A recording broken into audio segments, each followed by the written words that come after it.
¿Qué tal? ¿Cómo están todos? Bienvenidos a Iquique Televisión. En esta ocasión estamos con Jorge Morín, un periodista de la ciudad de Arica, de la radio cooperativa justamente, y él nos va a contar un poquito cómo fue la experiencia para nuestra vecina ciudad. ¿Cómo estás, Jorge?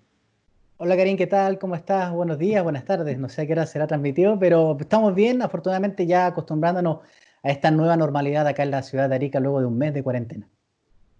Jorge, cuéntame un poco cómo fue la situación cuando el gobierno dicta cuarentena obligatoria para Arica. ¿Cómo ves la situación tú desde tu punto de vista, primero como ciudadano y luego también dame el punto de vista como periodista? Bueno, tenemos que entender primero que la realidad a nivel país, cuando Arica entra en cuarentena, es mucho más distinta a lo que estábamos hoy día. Arica entró en cuarentena hace un mes, fueron 4 semanas. Y Arica tenía 137 casos cuando entramos en cuarentena. Estaba recién llegando el COVID a otras regiones, estábamos muy por arriba de Iquique, por ejemplo, que siempre estuvo con un crecimiento bastante lento en ese tiempo. Y en general la gente como que no dimensionaba lo que es el COVID-19. Eso pasa y sigue pasando hasta el día de hoy, que la comunidad no le teme al COVID-19, como que no dimensiona la gravedad de lo que es esta enfermedad. Y sí, eso sí, se llenaron los supermercados, sobre todo, y todos los servicios bancarios. El último día, apenas se inicia la cuarentena o se anuncia por parte del ministro de Salud, la gente se volcó, en masa salió. Algunos hicieron esta cuarentena preventiva, pero ese día fue un caos total. Creo que también pasó lo mismo en Iquique. Sí, totalmente. Ahora, cuando comienza a desarrollarse esto, me imagino que el trabajo para los medios de comunicación también explota por todos lados, pedían informes de Santiago, televisoras, radios y todo el mundo. Claro, nosotros afortunadamente tenemos muy buena llegada con carabineros y con el ejército. Ellos saben que nosotros estamos haciendo nuestra pega, podemos salir en las calles y rápidamente es ver cómo se está viviendo la cuarentena en Arica. Y para decir la verdad, en verdad, mucho tiempo no parecía cuarentena, porque acá la gente era muy porfiada y eso nos sorprendió mucho, porque si bien parte de la población hacía cuarentena, habían otros grupos que salían a la calle. De hecho, fue un tema muy recurrente en las conferencias de prensa de acá del gobierno, el hecho de la poca responsabilidad de una parte de la comunidad que incluso salía a la calle sin los salvoconductos y algunos inventaban salvoconductos, por ejemplo, pasear al perro para ir al banco. Hubo un aprovechamiento muy, pero muy severo en los primeros días de cuarentena. Los comentarios de la gente era, están mintiendo, esto no es así, no creen. Hay muy poca credibilidad por parte del gobierno y eso ha sido un poco las causales de que la misma gente no haga caso a las medidas de prevención porque no dimensionan la capacidad de esta enfermedad que tuvo Arica en un momento con cifras de 30, 40 cuando estaba recién comenzando. Afortunadamente hoy día ya esta curva bajó, el lado bueno de lo que fue la cuarentena, ya tuvimos un caso, por ejemplo, pero sí hemos dimensionado que hay muy poca credibilidad por parte de la comunidad a las cifras que ha tenido el gobierno a nivel nacional y también a nivel regional. ¿Sientes de alguna manera que hay que hacer otras cosas de parte del gobierno para que estas órdenes sean mejor acatadas? Sí, yo creo que cuando la gente no toma razón, no entrega la voluntariedad en este sentido, no hace la cuarentena preventiva, ¿no? En la casa, por ejemplo, o simplemente no toma razón de las cuarentenas, por ejemplo, y empieza a tratar de buscar resquicios legales para poder salir a la calle, como pasó muy seguido a Canarica, hay que tomar medidas más restrictivas. Creo que el gobierno tiene que poner mano dura en ese sentido porque estamos hablando de un tema de salud y un tema de salud a nivel nacional. Hay que decir las cosas como son. La gente muchas veces, por lo menos acá en Chile, no se porta de la mejor manera. Acá en Arica no pasó. Tuvimos más de 700 infracciones en 2 semanas a gente que no andaba con salvoconductos y tuvimos muchos casos de gente con COVID-19 que salía a la calle en cuarentena. Entonces, hay un tirón de orejas muy grande a la comunidad que es la primera barrera. ¿Sí? Al final las autoridades pueden tomar muchas medidas, pero quienes somos los que nos cuidamos somos nosotros mismos. Y ahí es donde Ujú. hay que poner un poco más mano dura. ¿Cuál de alguna manera es el nivel de importancia que le asignas a la forma de entregar el mensaje del gobierno, a la credibilidad, a este feeling que hay que tener muchas veces en el discurso con la ciudadanía para que te hagan caso?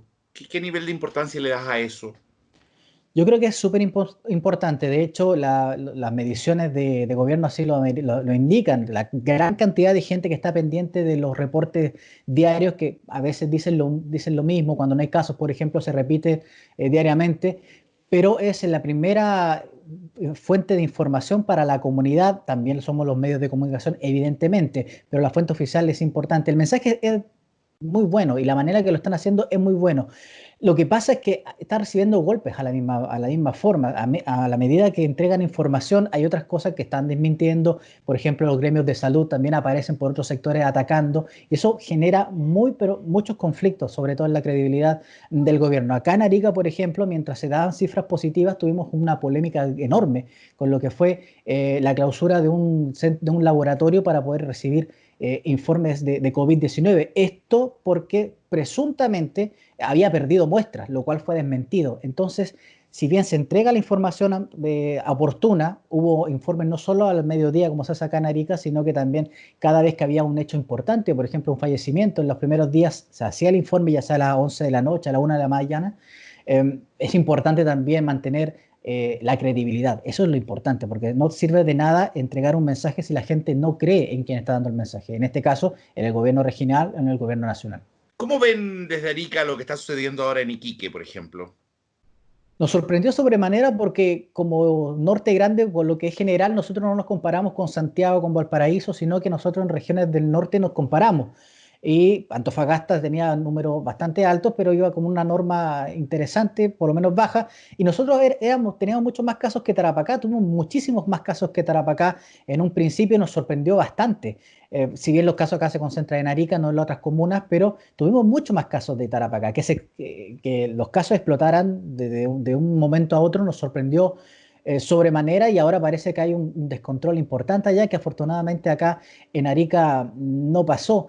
A nosotros lamentamos que, nos parece por lo menos, o a mí me parece que a Tarapacá entra en cuarentena muy tarde. Yo creo que la medida tuvo que haberse tomado mucho antes. Acá en Arica se tomó cuando teníamos 137 casos. Hoy día tenemos 378. La curva se calmó. Hoy día tuvimos un solo caso. En Iquique hoy día tuvieron 130, si es que no me equivoco, contagios. Entonces, y recién entramos en cuarentena. O sea, tuvieron un solo día 130 casos, los mismos casos que nosotros tuvimos durante toda la situación previo a la cuarentena. ¿A qué piensas tú, a qué le atribuyes que se haya demorado tanto en decretarse cuarentena para Tarapacá? Para Iquique, digamos, para Alto Hospicio. Yo creo que hay muchos factores, pero principalmente siento que es el trabajo minero. Acá en Arica también se conversó mucho eso. El tránsito de personas que trabajan en faenas mineras es importante. Acá en Arica, creo un poco más en Tarapacá, mucho más.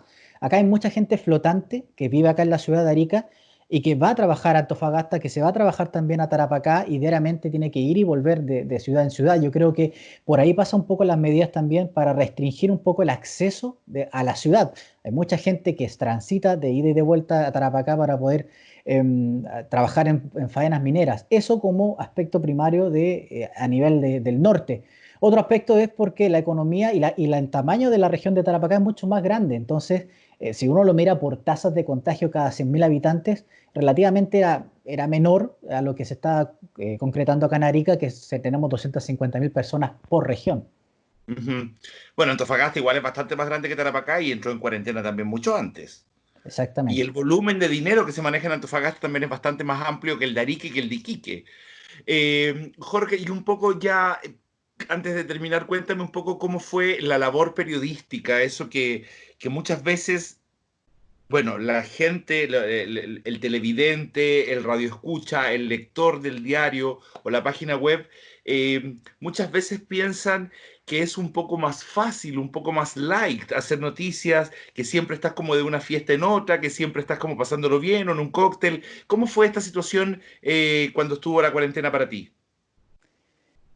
No, igual fue complejo porque hubo momentos en que habían pasado hechos importantes y uno que tenía que salir. Y el tema es el tema de familia. Cuídate, trata de no salir, no salga, porque uno tiene el riesgo del contagio. O sea, uno tiene que estar en la calle tratando de cubrir los hechos más puntuales. Afortunadamente hoy día, tanto de gobierno, por ejemplo, servicios públicos, municipalidad, ha dado las facilidades para que podamos reportear desde la casa, ¿no? Mandamos nuestras preguntas y ellos nos facilitan la tarea en ese sentido. Pero hay hechos muy puntuales, por ejemplo, de detención de personas o fiscalizaciones en las que tenemos que ir a cubrir, en las que hay que tomar todas las precauciones porque finalmente los periodistas están en riesgo, al igual que las personas de salud, las personas de sanitización en las regiones, porque estamos en la calle, tenemos que estar en la calle, si no, esto no funciona, si no, finalmente no podemos informar a la comunidad. ¿Te gusta la fórmula que se está usando de hacer las preguntas por internet? ¿O no te acomoda tanto? Sí y no. Lo hemos conversado como gremio acá en la región de Arica y Parinacota, si bien nos mantiene a salvo en el tema de salud y nos facilita también un poco el acceso, mucho más temprano, mucho más fácil, tenemos siempre el reparo de no podemos tener la contrapregunta. De hecho, muchas veces nosotros, por mi parte, dejé a veces de preguntar a las autoridades, ¿no es cierto? Porque pregunta una cosa y te responden otra, totalmente distinta y muere la pregunta ahí. Entonces, en ese sentido, la libertad de expresión y la libertad de prensa se ve un poco tergiversada, se ve afectada por el tema de no poder interactuar con las autoridades que están a cargo y no poder contrapreguntar y decirle simplemente no me está respondiendo lo que yo le pregunté. Nos ha pasado muchas veces acá, tuvimos de hecho muchos problemas con el general Luis Cuellar al principio, porque desacreditaba la información, nos mandó bastantes golpes a nosotros como medios de comunicación a través de las conferencias. Se solucionó finalmente ese tema, pero sí hemos tenido mucho roce en ese sentido. Es muy difícil poder entrevistar a alguien si no te entendió la pregunta o simplemente no quiere responderte y te la patea. No tienes cómo defender en ese sentido. Ok. Jorge, gracias por haber accedido a esta entrevista. Que te siga yendo súper bien en cooperativa y bueno, seguimos en contacto. Ustedes en sus casas sigan en Iquique Televisión. Fue Jorge Morín, periodista desde la región de Arica. Un abrazo, Karim.